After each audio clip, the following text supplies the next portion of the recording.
Jemaat yang terkasih di dalam Tuhan, hari ini Minggu tanggal 19 April kita bersama-sama akan menyatakan syukur kita melalui ibadah. Dan saudara yang terkasih di dalam Tuhan Yesus, hari ini kita memasuki Minggu Paskah yang kedua. Setelah peristiwa kebangkitan, Tuhan Yesus menemui murid-muridnya untuk memperteguh imannya kepada murid-muridnya. Yesus menjumpai dan mengingatkan kembali akan panggilan untuk menjalankan peran sebagai saksi-saksi Kristus. Marilah bersama kita memasuki saat teduh.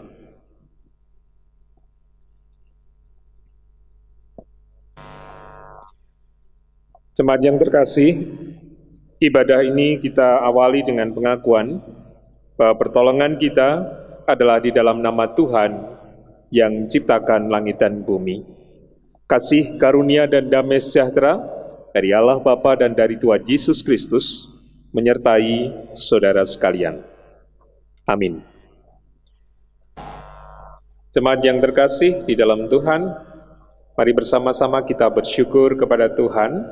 Kita akan nyanyikan Kidung Jemaat nomor 21, baitnya yang pertama dan kedua, Hari Minggu, Hari yang Mulia.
Mari bersama-sama kita menghadap Tuhan di dalam doa.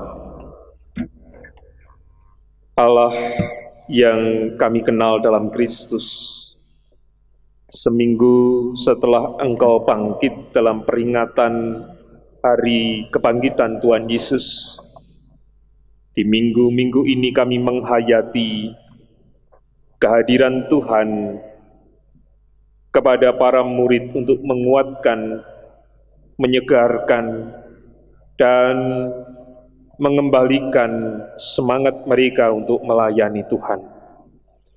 Kiranya peringatan minggu ini yang mengingatkan kepada kami pula, supaya kami dimampukan untuk kembali menjalankan panggilan Tuhan. Hadirlah di tengah kami dalam peribadatan ini, dan berkatilah kami ketika hendak mendengarkan firman Tuhan. Di dalam Kristus kami berdoa. Amin. Bapak Ibu Saudara yang terkasih di dalam Tuhan, firman Tuhan yang kita dengarkan pada saat ini, saya ambilkan dari Injil Yohanes, pasalnya yang ke-20, ayatnya yang ke-29, sampai dengan yang ke-31. Injil Yohanes pasal yang ke-20 ayat 29 sampai dengan 31. Demikian pembacaannya. Kata Yesus kepadanya, "Karena engkau telah melihat aku, maka engkau percaya. Berbahagialah mereka yang tidak melihat, namun percaya." Memang masih banyak tanda lain yang dibuat Yesus di depan mata murid-muridnya yang tidak tercatat dalam kitab ini. Tetapi semua yang tercantum di sini telah dicatat, supaya kamu percaya bahwa Yesuslah Mesias, Anak Allah, dan supaya kamu oleh imanmu memperoleh hidup dalam namanya. Demikian pembacaan firman Tuhan. Berbahagia kita yang mendengarkan dan melakukannya. Haleluya. Saudara yang terkasih, firman Tuhan diberi tema, "Aku percaya, maka aku bersaksi." Jemaat yang dikasihi oleh Tuhan, pemahaman what you see is what you get mengajak orang untuk mempercayai hal-hal yang hanya dilihat oleh mata. Orang baru akan percaya kalau ia sudah mendapatkan bukti atau melihat kenyataannya. Padahal yang terjadi di dalam hidup kita tidak hanya yang terlihat oleh mata. Kadangkala juga ada kejadian-kejadian di luar nalar kita yang membutuhkan panca indera atau lebih dari panca indera kita. Karena diyakini bahwa indera kita itu tidak hanya 5, tetapi ada bagian tertentu, ada yang bilang indera ke-6. Dan itu butuh pemahaman, butuh latihan untuk mengasah kepekaan, terutama iman percaya kita. Salah satunya adalah mengenai kebangkitan Tuhan Yesus Kristus. Apalagi itu sudah terjadi lebih dari 2000 tahun yang lalu. Tentu bukan perkara mudah bagi kita sekarang ini untuk mempercayai benarkah Yesus bangkit, benarkah Yesus hidup. Di dalam kehidupan para murid saja waktu itu tidak semua muridnya mempercayai. Salah satunya yang paling ditulis, yang paling tidak percaya adalah Thomas. Thomas mengatakan kalau ia tidak melihat sendiri bekas dari paku di tangan Yesus, bekas tombak yang menusuk lambungnya, atau bekas paku di kakinya, dia tidak akan percaya. Oleh karena kasih dan kemurahan Tuhan, Tuhan tidak meninggalkan Thomas. Tuhan juga tidak meninggalkan murid-murid yang lain. Oleh karenanya itu ketika pada satu hari seperti yang dikatakan di dalam ayat ini, 8 hari kemudian murid-murid Yesus berada kembali dalam rumah itu dan Thomas bersama-sama dengan mereka. Pada saat itulah Yesus datang. "Taruhlah jarimu di sini dan lihatlah tanganku, ulurkanlah tanganmu dan cucukkan ke dalam lambung, dan jangan engkau tidak percaya lagi, melainkan percayalah." Ada tipe-tipe orang yang seperti Thomas, barangkali kita salah satunya. Namun penekanan itu bukan berarti bahwa kita yang punya tipe-tipe seperti ini lalu dibiarkan begitu saja, tanpa pendampingan, tanpa bukti yang akan diberikan Allah. Sebab bila kita hidup di zaman sekarang, kalau kita tidak hanya jatuh pada penglihatan mata kita, ada banyak bukti karya Tuhan yang menguatkan, menghibur, dan akan memberikan tambahnya iman percaya kita kepada Tuhan. Maka ketika setelah Thomas menjawab, "Ya Tuhanku dan Allahku," ayat ini juga sama diberikan kepada kita. "Karena engkau telah melihat aku, maka engkau percaya. Berbahagialah mereka yang tidak melihat, namun percaya." Artinya ayat ini memang diperuntukkan bagi Thomas ketika Thomas sudah diperkenankan Tuhan melihat karyanya. Bagi yang tidak melihat waktu itu atau sekarang ini sosok Tuhan Yesus, hanya iman, hanya percaya kepada Tuhan yang akan memampukan kita untuk selalu dapat menghitung berkat-Nya, selalu mempercayai kekuatan yang diberikan Allah dalam hidup kita, termasuk soal persoalan-persoalan yang sekarang ini terjadi di hidup kita. Kita dan saudara-saudara kita banyak yang sekarang ini sedang mengalami masa-masa kritis, masa-masa sulit, masa-masa penuh dengan penderitaan karena wabah corona. Imbas dari wabah corona banyak sekali. Yang pertama adalah penderita. Banyak orang yang menderita karena wabah itu sehingga sakit dan meninggal. Tetapi dampak sosial ini yang juga sedang dialami oleh banyak orang. Di tingkat perusahaan, lembaga yang berusaha hidup melalui usahanya, itu juga sedang mengalami persoalan. Ada yang sudah kolab, ada yang mau dikembangkan atau tidak, maju mundur dan sebagainya, dan terpaksa mereka merumahkan karyawan.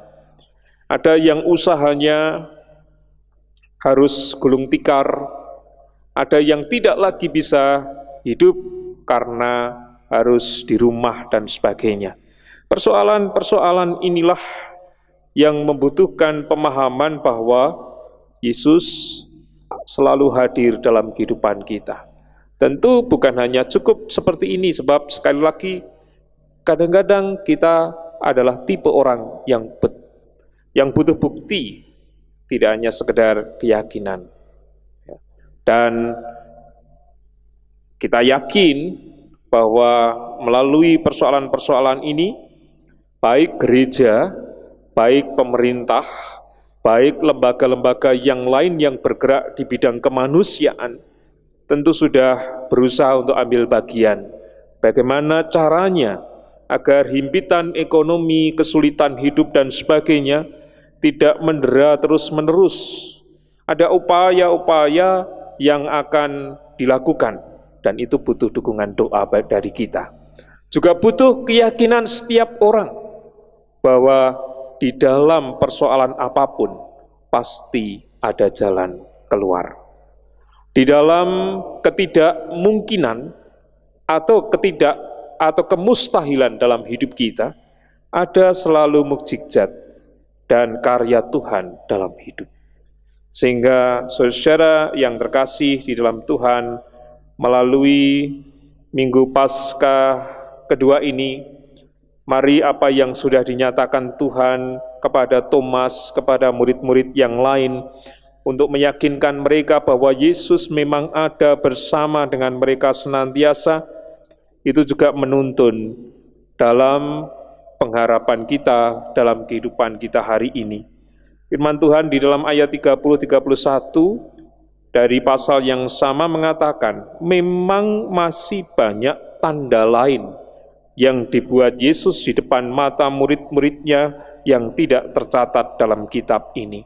Kalau saya mau mengatakan hari ini, tanda itu terus dan selalu dibuat oleh Yesus di depan murid-muridnya, yaitu kita. Dan itu tidak tercatat dalam kitab ini. Kitab kehidupan kita masing-masing. Tuhan masih membuat banyak tanda bagi kita. Tetapi semua yang tertantum di sini telah dicatat supaya kamu percaya bahwa Yesuslah Mesias, Anak Allah, dan supaya kamu oleh imanmu memperoleh hidup dalam namanya. Sekali lagi menjadi kata yang perlu kita garis bawahi, supaya kamu oleh imanmu memperoleh hidup dalam namanya. Dengan iman, kita akan selalu merasakan hidup. Tidak ada yang tidak mungkin, tidak ada kemustahilan dalam hidup ini jika kita selalu mempercayai bahwa Dia adalah Allah yang memelihara kehidupan kita.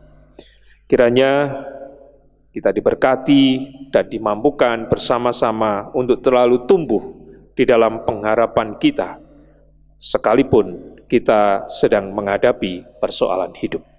Tuhan memberkati. Amin.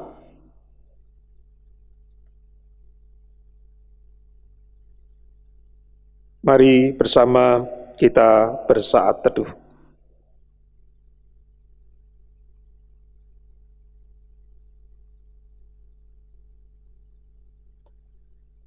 Allah Bapa Surgawi, kami bersyukur Tuhan mengingatkan kami akan iman percaya kami yang tanpa pengharapan sama sekali. Justru oleh karena kebangkitan Tuhan dan cinta kasih yang Tuhan nyatakan, kami punya iman yang berpengharapan. Dalam situasi apapun, kami pasti jadi orang-orang yang penuh dengan pengharapan. Dan itu pula yang kiranya terjadi dalam kehidupan bangsa ini, kehidupan sesama kami ketika mereka menderita, kehilangan pekerjaan, kehilangan usaha, atau apapun persoalan hidup yang dialami.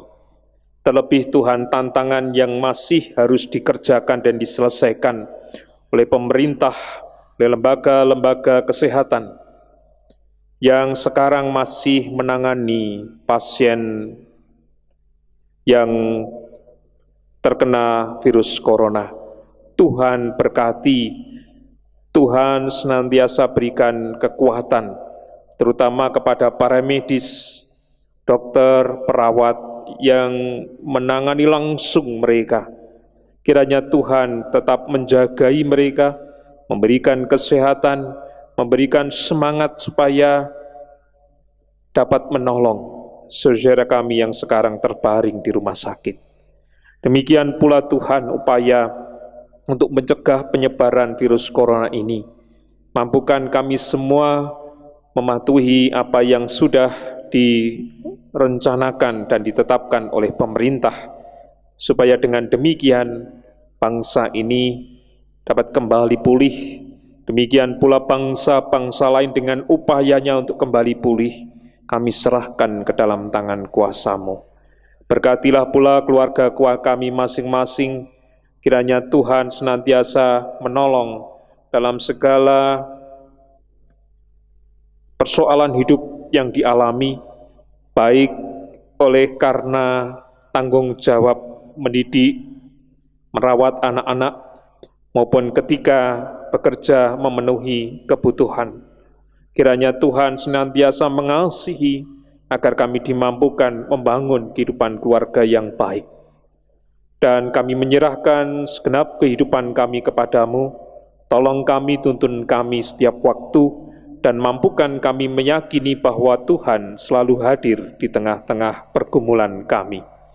Terselip dosa, kesalahan di dalam kami, mendengarkan firman-Mu, kiranya Engkau mengampuni. Dalam Kristus kami berdoa. Amin. Mari jemaat kami undang bangkit berdiri, kita akan bersama menyatakan pengakuan iman rasuli. Aku percaya kepada Allah Bapa yang Maha Kuasa, kali langit dan bumi, dan kepada Yesus Kristus anaknya yang tunggal Tuhan kita, yang dikandung daripada Roh Kudus, lahir dari anak darah Maria, yang menderita di bawah pemerintahan Pontius Pilatus, disalibkan, mati dan dikuburkan, turun ke dalam kerajaan maut. Pada hari yang ketiga, bangkit pula dari antara orang mati, naik ke surga, duduk di sebelah kanan Allah Bapa yang Maha Kuasa, dan akan datang dari sana untuk menghakimi orang yang hidup dan mati. Aku percaya kepada Roh Kudus, gereja yang kudus dan am, persekutuan orang kudus, pengampunan dosa, kebangkitan daging, dan hidup yang kekal. Persilahkan duduk kembali.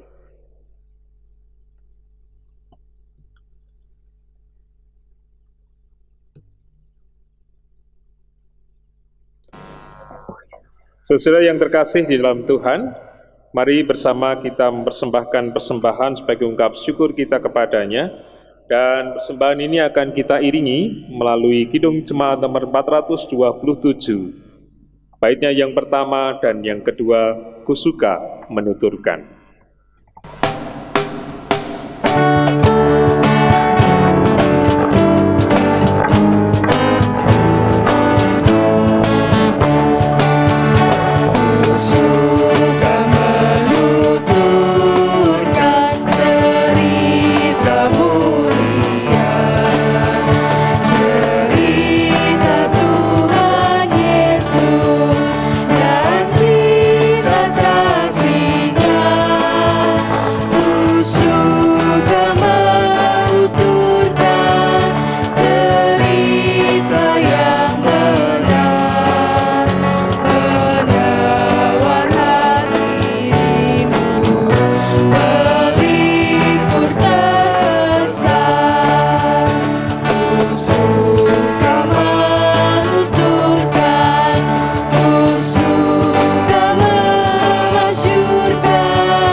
Mari kita menghadap Tuhan di dalam doa.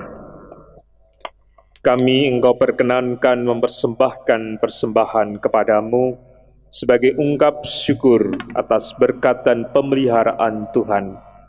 Dan kami hendak mengakhiri ibadah ini, kiranya Tuhan menuntun dan memberkati kami, menjalankan hidup pemberian Tuhan, melanjutkan segala pengharapan kami kepadamu. Dan apabila dalam kami bersekutu di hadapan Tuhan, terselip dosa kesalahan kami, kiranya Engkau mengampuni. Dalam Kristus kami berdoa. Amin. Kita akan akhiri dengan menerima berkat dari Tuhan.